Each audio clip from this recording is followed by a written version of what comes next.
Welcome back to How to Tickle Yourself. I'm your host, Duff McDonald, along with my co-host, Matt McButter. I'm very excited to tell you about today's guest, whose story is both similar and also very different from my own.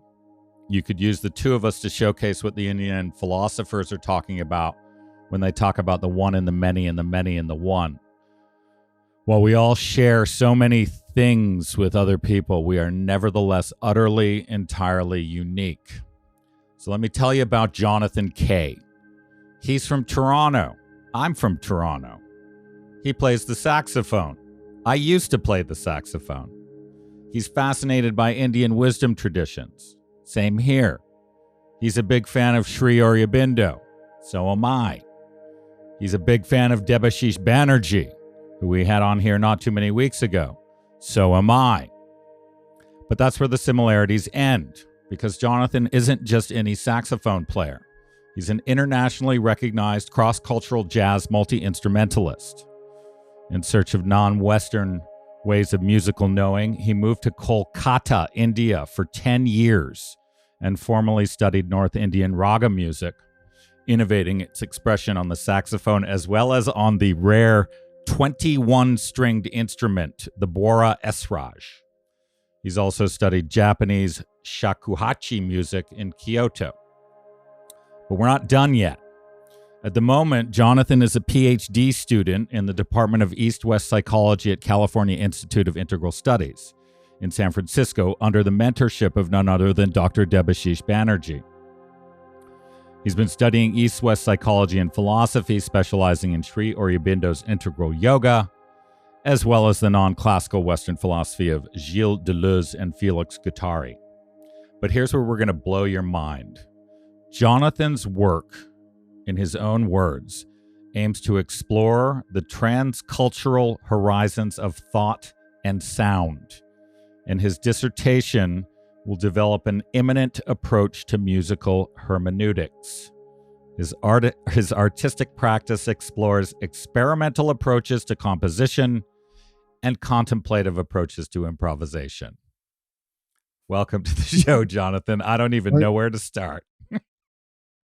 Thanks for having me. That was very nice, generous introduction, but excited to be here.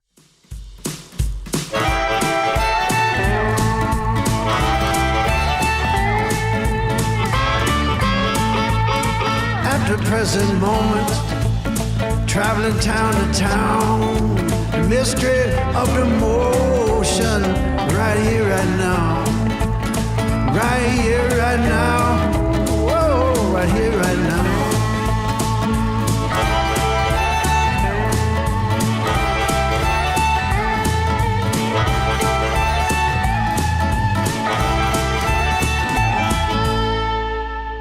So, let's start with music. You know, you spent 10 years in India, as I said. John Coltrane's obviously an influence. You've got an album out called the Coltrane Sutras. Tell us about your musical journey. You were in Toronto, and then how'd you end up in India, and what happened? Well, you know, after when I decided to move from India, I realized it had been 10 years, and I never really initially planned that. You know, I first went to India as a young jazz musician, just looking for influence, looking for like I said in that writing, like non-musical ways of knowing is sort of how I describe it now. At the time, it was really like I felt like I was really being drawn in to something, the Indian classical music, North Indian classical music more specifically. It was offering me. It was very contemplative, meditative. It developed these moods, very, very deep moods. The music, it really, as a jazz musician, it really impacted me. And yes, there were great examples in the jazz tradition, like John Coltrane, like Don Cherry, who were looking to other world musics, other cultures. And I kind of took that cue in terms of finding myself engaged in trying to fold other things into who I knew or who I was trying to become as a jazz musician.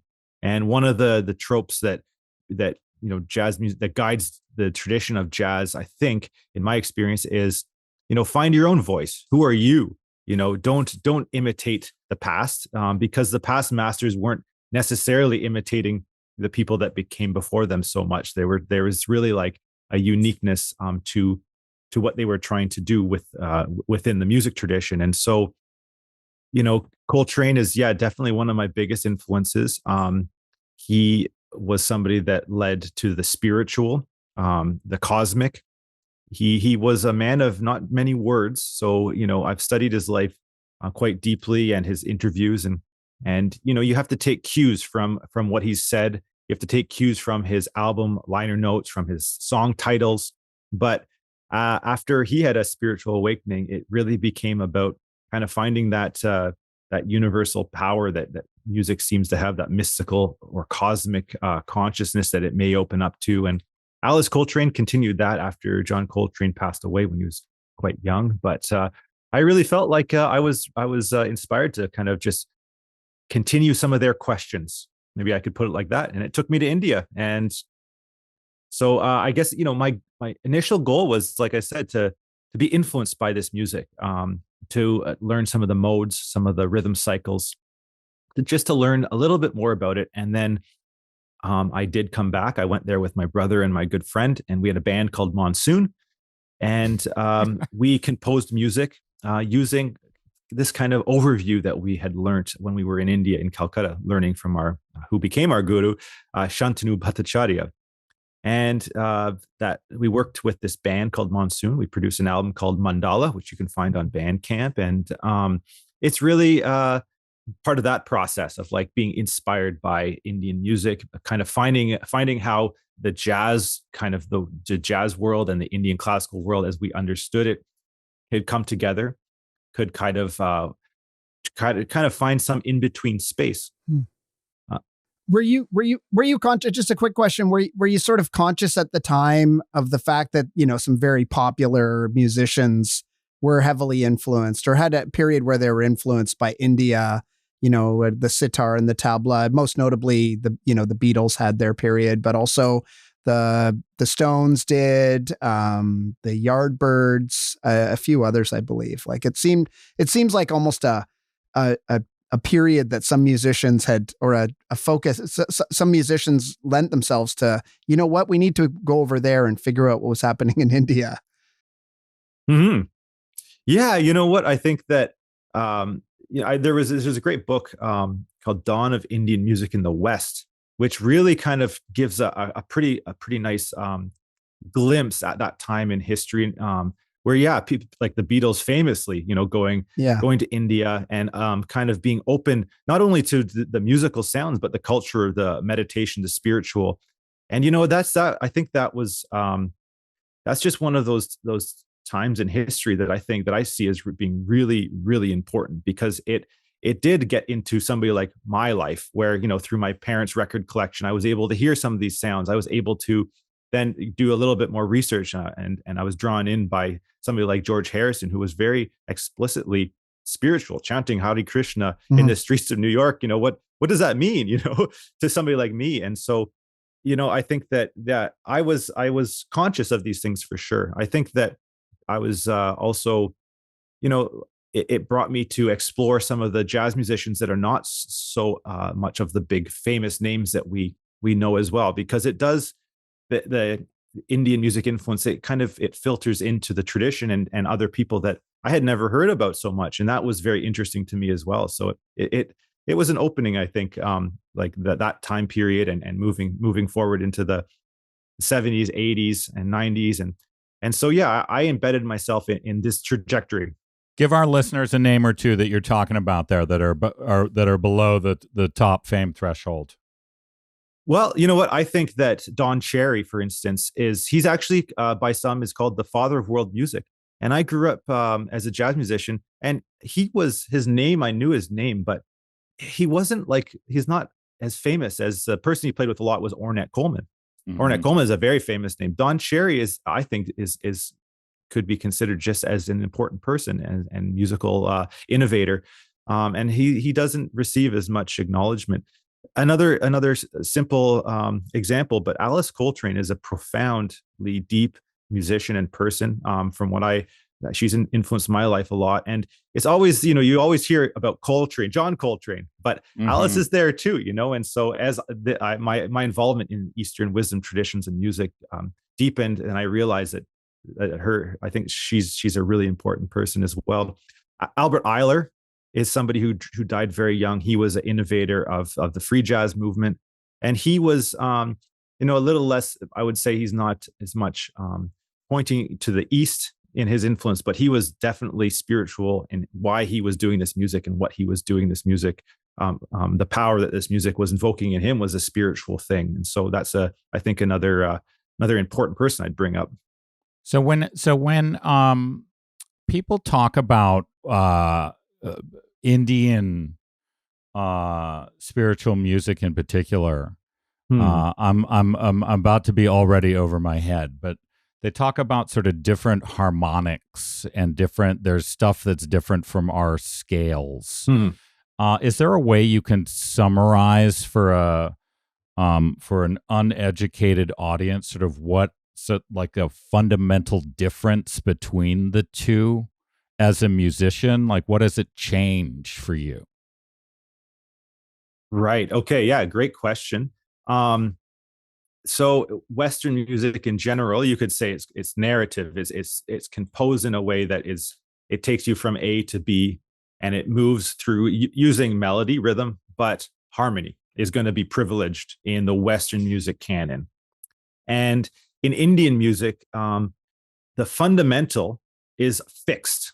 So there's no transposing. The harmony is not a part of their music. It's not a formal part of their music. It became a very formal part of Western classical music and jazz, for instance. You could say it's kind of the master generator of tension and release of the story, if you're approaching it that way, of the music in general.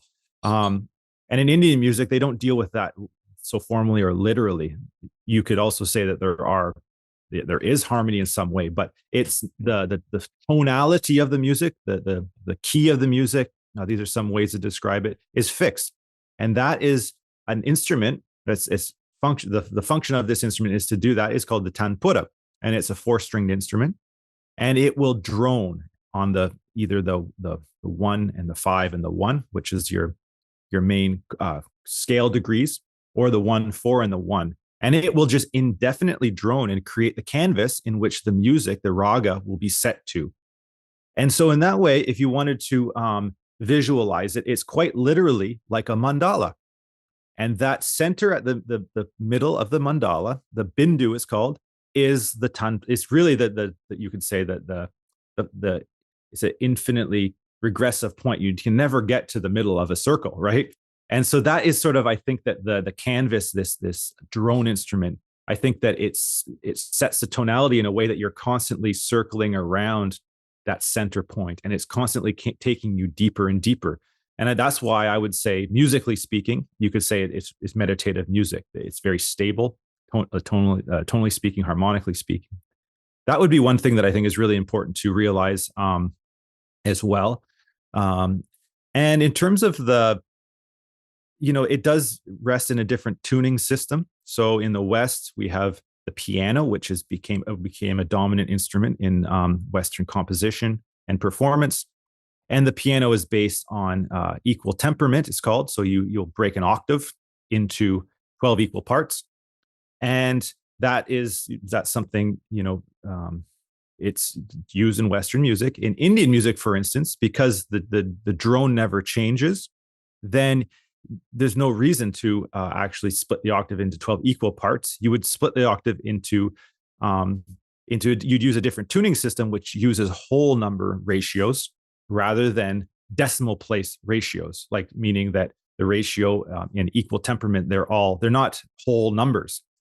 So this is called just intonation, and Indian music is generally in this system. So their tuning system is based on whole numbers, and it's a very beautiful thing, actually, when you are in a fixed mode or a fixed tonality, and you can play these intervals in their purest sense of, like, an octave being 1 to 1, a fifth being 3 to 2. And when you really hit strike those notes in a very pure relationship, it feels very different than when you're playing with a piano, for instance. Okay. And so, wow. yeah. So those are two things that I thought would be interesting and important to bring up. So fascinating. So you're talking about never reaching the circle there, circling around the thing musically. That's a good transition to our man, Sri Aurobindo, who I've said on this program that no writer, neither writer nor thinker has ever grabbed my attention like he has. And certainly not at the same time. Right, his thinking is sort of unparalleled in its depth and import, but also his writing is hypnotic. I started thinking of it when you were talking about the droning. He's a beautiful writer, but you'll get in the middle of reading something and you realize he's literally casting a spell on you. Right, he's circling a thing in such a beautiful way that you sort of get with, like, you're suddenly on this thing with him. But that's me. What you study him, and you've chose to study him at least in part in terms of your PhD. What is it about him that captured you, that got a lock on you? Well, you know what? I think that it's one of those things that the signs kind of started appearing in my life in very distinct ways. So, for instance, when I arrived in India and I found the apartment of that my guru who I mentioned, Shantanu Bhattacharya, I went into his home and there was these two very big pictures in the room that we were sitting in doing music of people I did not know who they were. And it so happened it was Sri Aurobindo and the mother. And I was there to learn music, and I was very open to the spirituality, the religion, and whatnot. But I was really there studying music with him.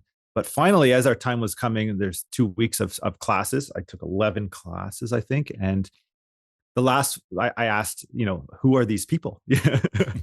And so that was sort of the opening of a whole new door in my life, and there was signs that came up as well that made too much sense when I think back upon it. But my saxophone teacher, my mentor in Toronto, who taught at Humber College for a lot of his career, Pat LaBarbera, he actually was the saxophone player that played with Elvin Jones, who was John Coltrane's drummer. And I learned. I went to Humber to learn from Pat LaBarbera, really, and he was a very close mentor and influence on me. And he actually on his first album, when I was back meeting him one day, not knowing this, I hadn't made the connection yet, but I had been in India for many years at this point, and I had been studying Sri Aurobindo. I come back to meet him in his office. I take his album off the wall, which in his office, to look at it, his first record, and there's a song called Aurobindo on it. And my mind was literally like, what? He never spoke about it. He did speak about doing yoga in the morning to help open the body up, and breathing exercises to help your saxophone playing. That's what he said. And Sonny Rollins was doing that as well, another famous saxophone player. But Pat never mentioned Aurobindo or anything about the integral, supermind or anything like this. So I couldn't believe that. And so it seems as though I've been in the orbit of this, So I think just to more deeply answer your question is that I think that music was really the focus of what I was a musician. That music was the center here. That was the center of if you look at my life as a mandala or my kind of existential or spiritual, music was always the thing that I was circling around and trying to find that center in a way. And it was at a certain point after learning raga music for a couple of years, I started to I think be ready to read Sri Aurobindo. And I started reading the Synthesis of Yoga. And it made too much sense because it seemed like it was pure music to me. And it really related to the music, the raga music I was learning. And so I think as my studies of raga music became deeper and I became more immersed in this culture, I was living in India. I was living and breathing this tradition. I was living beside my guru's house, very much a part of his life. I was doing this music every day, sometimes up to 10 hours a day. That was a goal. I would try to sustain long periods of practice. But I would read Sri Aurobindo every morning, and it would just it was just so resonant with the music. And so that's when I realized there's something that is happening here. And my guru, being a lifelong practitioner of integral yoga and devotee of Sri Aurobindo and the mother, it makes sense because he was teaching me more than music. He was teaching me basically the yoga of sound, the yoga of ragas. And so even though he never explicitly taught me integral yoga, for instance, we never talked about theory or things like that. It was all communicated through the music. And so the raga music for me was really the sadhana, we would say, or the spiritual practice. And it was an integral one. And so that's really the 10 years in India. I was really focused on raga music and learning and studying all of Sri Aurobindo and the mother's works, because that's what made sense to me. They seemed to activate each other. There was a synergy, they spoke to each other. It's interesting. My mother-in-law is, a big influence on me in terms of sort of spiritual guidance and reading. And the one writer who she could never really sort out was Aurobindo. Mm-hmm. And the first few times I tried, he was a little incomprehensible. But then at some point, and my wife actually says this, at some point I got his rhythm. Yeah. Right. Yeah. So I know how to read a sentence of it for me. Yeah. And she says if I read him out loud to her, she gets a sense of the rhythm of his sentences that she can't extract when she's just reading it. So the musicality of it, it's a really fascinating point. It's like there is definitely movement in there that is not just word to word. It's something very musical. Mm-hmm, mm-hmm. Yeah. And I think that, to think about that in relation to the raga music as the model here, or the yantra or the mandala with that bindu, it really seems to me that the raga acts in a very similar way as to Sri Aurobindo's writings, because Sri Aurobindo is not going to write and just get right to the absolute point, where he's going to take you on a journey. He will take you down this alley and say, well, in Buddhism, this is how things are thought about. This is one way it may look. This is one limitation in Advaita Vedanta or in Tantra, and he'll take you on these journeys, which was really his engagement with the history of Indian spiritual traditions, Mm-hmm. But I think that the why does it feel like a raga then? Because I think that the canvas in which it's happening is very much felt. It's a presence that you could say is the infinite potential of that bindu, of that center point, And that's one quote that I remember on my first trip to India. My guru said, and I asked him, how is it that you can sing this raga for hours and it's never repetitive? It never feels boring. It just keeps on deepening itself and widening itself. And he said, oh, well, the potency of the raga is infinite. And I was just like what? And for years and years, I just could not even conceive of that. But I really felt that after 5, 6, even 10 years now, I've been practicing raga music for longer than that. But there's something to that as well. It's like you get it. You kind of at times you get to a place where things start to become porous and they open up, and you feel potentials working within you in ways that you could have never thought with your mind. But the music is bringing you there. And I think in terms of that bindu point, I think Sri Aurobindo, that was really that's the integrative point. That's he has a lot of different terminologies that we could bring in, but I just really think that would be that point where all of this is relation. The many is in absolute relation to the one. And you brought that up in the beginning. And I think that's really the whole question. And I think that question has been, my dissertation is talking about this, how that has shown up in my life, the integrative impulse, I'm calling it, from Debashish's work, and how that has influenced me musically, and also how I see that in culture. So you just mentioned Debashish. I stumbled on him because I was looking for someone to talk to about Aurobindo on this program, and got landed at CIIS and ended up I don't know if I even said this. Jonathan is the teaching assistant in the class that I am taking with Debashish that I decided to take after interviewing him. So we are in the same class every week. What is it? Debashish, in his own way, not quite like Aurobindo, Debashish is one of the clearer thinkers and speakers I've ever come across. Everything seems so simple when you're talking to him. What drew you both to him and his work, but also to this PhD? How'd you go from doing Coltrane in India to doing integral psychology as a PhD? Yeah, great question. I think it really started when after I was living in India for a couple of years, and I'd come back to Canada. I came back over those 10 years, on occasion. I think my longest trip was living in India was almost 2 years. I really did want to stay immersed. It really felt like home. And I really felt like the kind of transformation and the transformative process, the sadhana that I was doing, I just didn't want to leave the little space, the little kind of little, like I sort of created my own ashram in a way with music.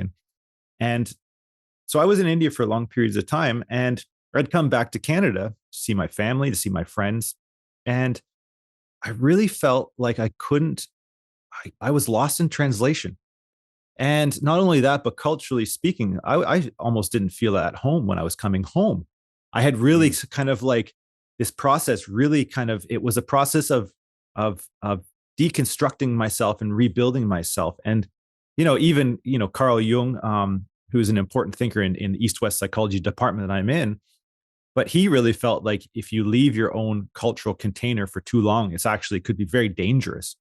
And I could relate to that a little bit because I really felt like I couldn't feel at home when I was back in Canada for some of those trips. And I couldn't express myself as clearly as I wanted to about some of the bigger questions, the existential, the spiritual questions. And I realized that, and I think I'm observing this in the world too, where the artistic life, the artistic practice, it can become everything. And it can kind of create its own horizons and its own gravity. And artists aren't always, and I was a good example, the best at explaining what processes they're undergoing or what they're experimenting with or what they're doing. It's more like it's beyond concepts, it's beyond words. And there's always going to be a part of the artistic practice, of the artistic work that is beyond words, absolutely. But it's like, well, how can we bridge that gap? And that became important to me because of the cross-cultural aspect. I think that take the cross-cultural aspect out, it still happens. I mean, how do visual artists, how can they speak about what they're doing to a musician or a dancer? Even within the arts, I found that, there's not as much dialogue. And I think that's really was becoming important. So how can I develop concepts and understanding and even the questions? How can I ask the question that I feel in my heart or I feel pulling me? I just didn't have that kind of clarity of thought or conceptual basis. And so I did at one point later in my time in India feel like I needed to ground what I was learning from Sri Aurobindo and the Mother, as well as other Indian traditions. I studied a lot of Buddhism. I was in the Himalayas a lot as well, and I really am attracted to Tibetan Buddhism, for instance. And but in India, like I traveled a lot, you're exposed to a lot of different types of spiritual practices, different metaphysical systems, different aesthetics and icons, everything. And I was really curious about all of that, but I didn't know what also at a certain point, I didn't know how to understand it in the contemporary times, or as a cross-cultural individual, and that's where I was searching for different ways to talk about the integral yoga, for instance. And I read Debashish's book, The Seven Quartets of Becoming, which we studied in our class. We've read the whole thing. And it literally just blew my mind. It brought forward so many things that I just didn't have the conceptual apparatus to deal with, to understand.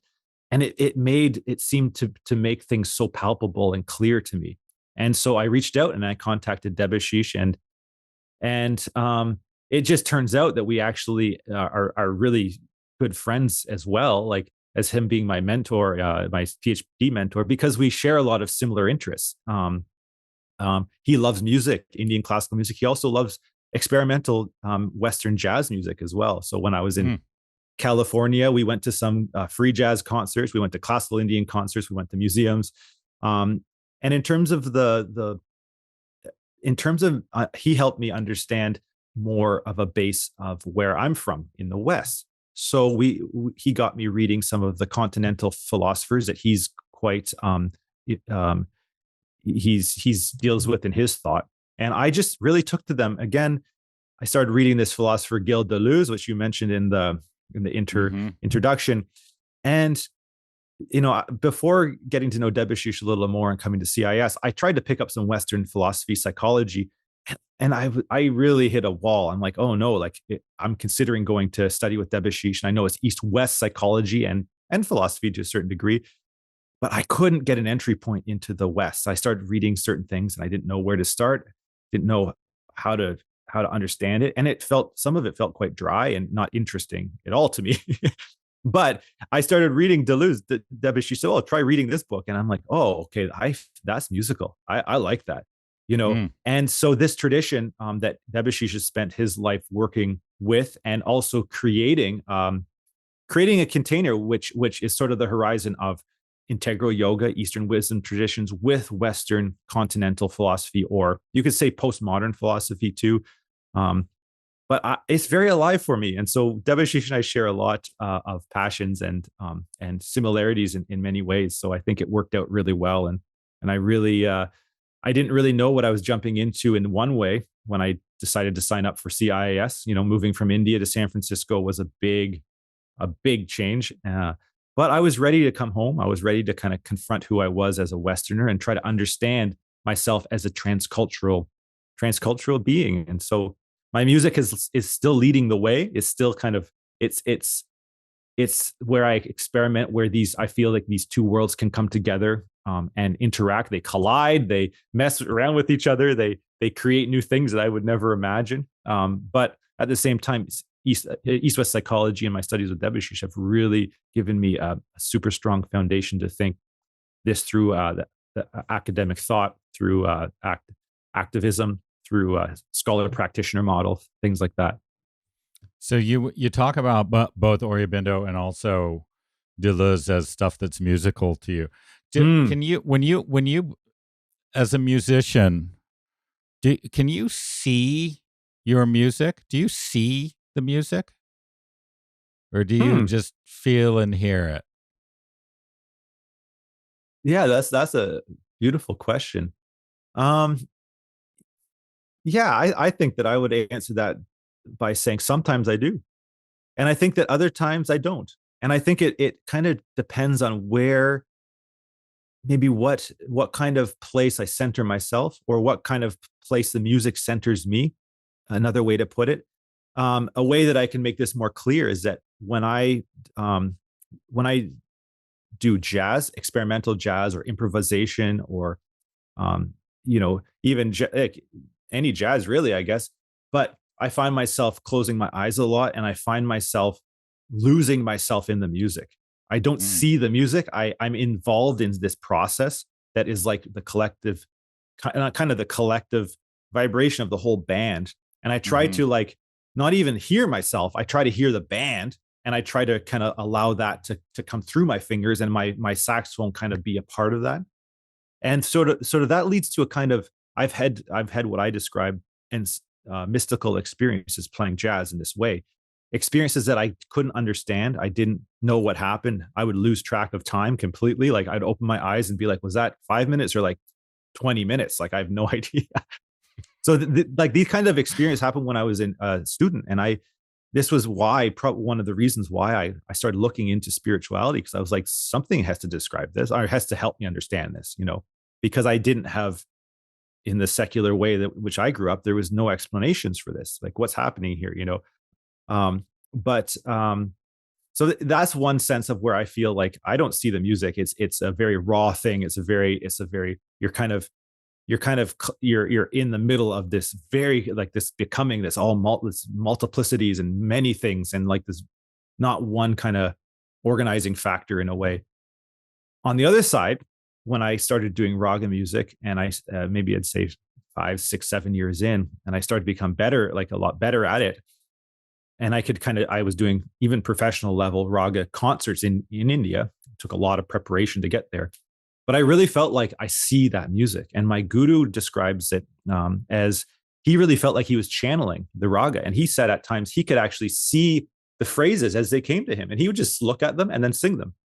So, wow. So it's really the opposite, the absolute opposite, where you have this absolute clarity and you're really seeing specific things that need to happen. Now, raga music, there's a lot of very specific things that need to happen. And jazz music, I'd say a lot less, or maybe the more experimental times, you're really trying to avoid specific things that can be, you're trying to embark upon some kind of a new thing, So I think those are very different experiences. And in my cross-cultural music, I think that it really depends on the time and the place and who I'm playing with, and really what kind of music I guess I would be hearing or having flow through me that would determine that. So Matt, the one of the books that we're reading in this course, Debashish edited, it's called Integral Yoga Psychology. Jonathan's written a beautiful review of this that I found on his site today. But you might find it interesting, Matt, because what it actually is an attempt, what Jonathan was referring to there, to bridge two ways of thinking about the self, or two ways of thinking, of psychological traditions. And one is integral yoga, and the other is this sort of more analytic Western scientific approach to psychology. And basically you guys are trying to build a bridge, right? Yeah. Right. Yes, exactly. Yeah. Situating, Eastern wisdom tradition, and specifically in this case, integral yoga into transpersonal psychology. Yeah. So Debashish is really trying to establish what he's calling integral yoga psychology, which would be different than integral psychology, which is also kind of it can be coming out of the Sri Aurobindo tradition. Ken Wilber is also known to be using the idea in the model, his own model of the integral. So he would do a different variety of integral psychology, for instance. But yeah, this is part of the cross-cultural work as well, which is why, at the end of the day, I really get along. I mean, I really am able to learn deeply from Debashish because he's asking similar questions. Wow. All right. Well, look, this was one of the most interesting conversations we've had here. This was great. So for people who want to listen to Jonathan, he's got his own site, jonathank.ca. He's a Canadian. That's right. So jonathank.ca, it's got almost all your recordings on there, right? Yeah. I kind of have a discography there, and I guess maybe I just bring out the last thing I recorded, or released, just a month or two ago. It's called Becoming Song, and it's solo album. So it's me. It was done in the COVID, like the lockdown times. I got some recording equipment and learned how to use that, and I kind of realized Debashish had asked me to write for the Indian Posthumanism Network, which is a website and a collective of academics in India who work on posthumanism, an academic discourse. And that's where this intersection really I think, finds a voice in terms of integral yoga and continental philosophy. There are people in continental philosophy that are working in trying to think of beyond humanism, beyond our kind of our rational roots in the Enlightenment and whatnot. And so posthumanism is a beautiful discourse community. And I think integral yoga is it can be seen as an important addition to that conversation. So I started writing something, from a musician standpoint, and as a scholar, musician, And I started going through my archive, and I realized I had a lot of little recordings that I felt like, oh, that's cool. I did that. And it just sort of happened that this is enough for an album. And so in terms of some of what we've been speaking about today, more experimental approaches to this kind of what I call in the secondary title, but trans nomadism. It's really transcultural, but it's also like, there's a lot of different problems with thinking about this cultural confluence of the multicultural, of cross-culturalism, of transcultural, of heterocultural. And so my work is kind of developing and trying to just bring ideas and examples to how these different models can help us, I guess, get beyond colonial ideas about musics outside of European music, for instance, and so explore how these musics can kind of interact more equally and more democratically, if you will. And so this album is exploring that. So he made that during COVID, people. Our guest last week, Marco Benevento, made an album during COVID. Yours truly wrote a book during COVID. While it's been a challenging time in many ways, it has also had given lots of people beautiful opportunities for creation and for sorting stuff out that we might not have otherwise. So check it out, Becoming Song. Thank you, Jonathan. It's been wonderful having you, and I look forward to seeing you next Wednesday on Zoom. Thanks for having me, Duff and Matt. It's been a pleasure, and all the best with your podcast. Cheers, man. Great talking to you.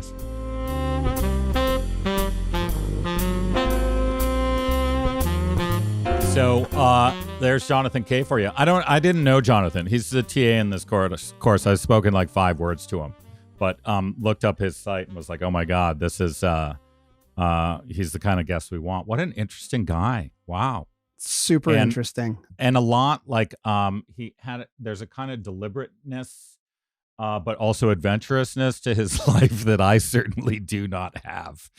I did not.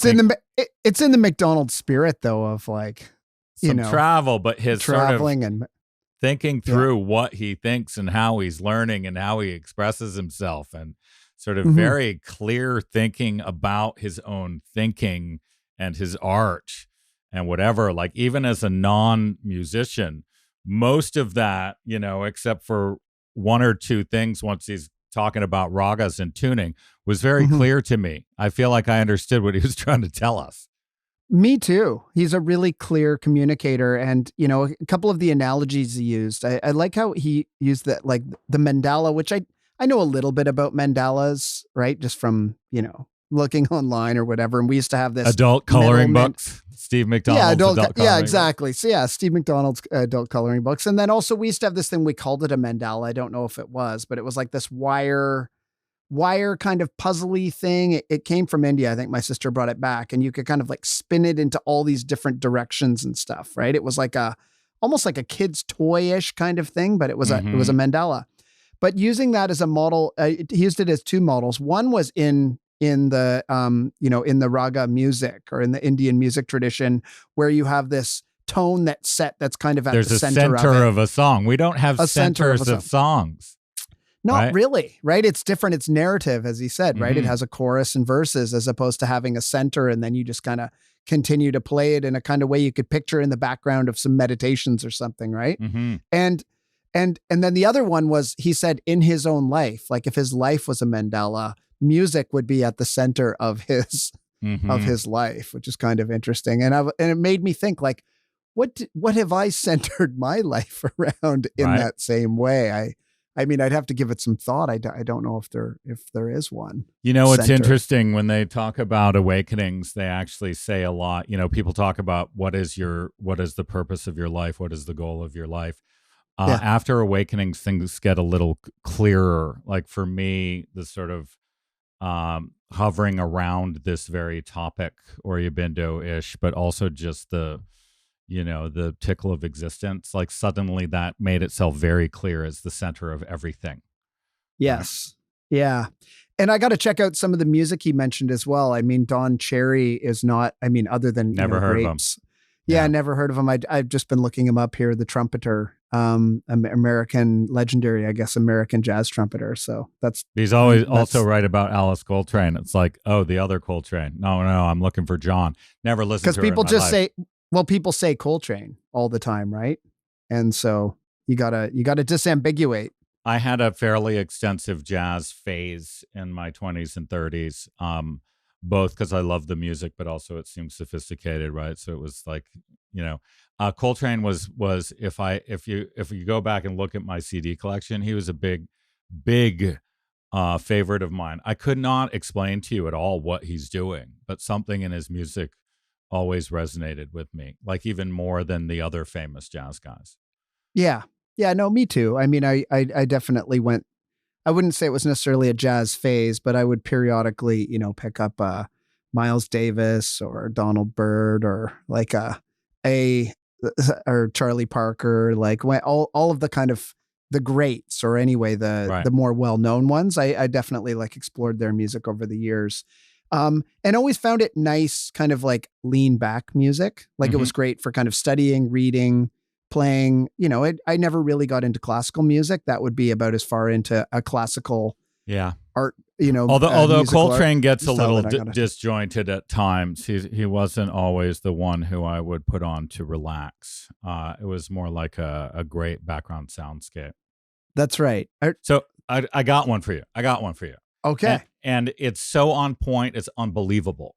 So Jonathan Kay mentioned Carl Jung, who is if Aurobindo was coming from the East, Jung was coming from the West, and they meet in the idea of an integral psychology, essentially.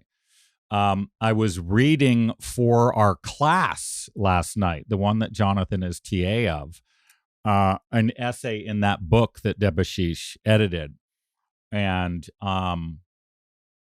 Carl Jung was talking about that. Someone was quoting him, talking about how do we get to the truth. And there was a quote that said, the melting together of sense and nonsense, which produces the supreme meaning, right? So essentially it's try to get the all, the whole. And suddenly I was like, oh my God, nonsense, right? Nonsense is that which can't be grasped by the senses. Oh, so I've never really thought about it. Yeah. Right. Sense, so we call it nonsense. Yeah. I mean, even sensible falls into the category of, and I've got one for you, right? I mean, because He's typically very think sensible. Very sensible. You think of it in one way, but kind of forget that it's root to the fact that like you're talking about your senses and your ability to actually make sense of it because you've perceived it through your your sight, hearing, whatever. Yeah, that's cool. That's and Carl nonsense. Jung for you. Nonsense, sense and nonsense, unbelievable. Nice. So I got I was looking for some Aurobindo to close us out, and I was looking for something that had a bit of rhythm in it because of Jonathan Kay is a musician who, as he said, I had no idea that he was going to say he finds Aurobindo musical. So I pulled this passage out from a narrative poem that Aurobindo wrote called Khalid of the Sea, an Arabian romance. And this is just a little piece of it. So they rode like a vision all the time. She murmured accents as of linked rhyme, musical in a language like the sea, accents of undulating melody. For sometimes it was like a happy noon, murmuring with waves, and sometimes like the swoon of calm, a silence heard or rich by noise, of rivers pouring with their seaward voice, and leaping laughters, and sometimes was wild and passionate as the sobbing of a child. But often it was like the cold salt spray on a health-reddened cheek and glad with day. Right? I'm practically a musician when I read that stuff. You're a poet and you didn't know it. Thanks for listening, folks. We will be back with you in a week. Cheers. Bye-bye.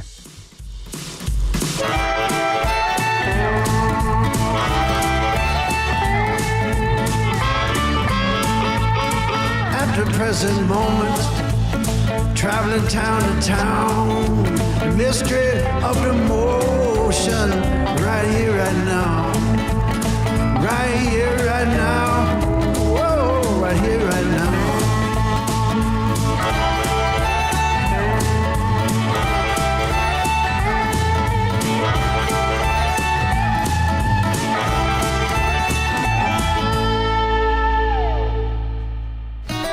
You've been listening to How to Tickle Yourself with your hosts Duff McDonald and Matt McButter. You can help us by liking, subscribing, and sharing this podcast with others. You can talk to us and see what else is happening on Instagram and Facebook at How to Tickle Yourself.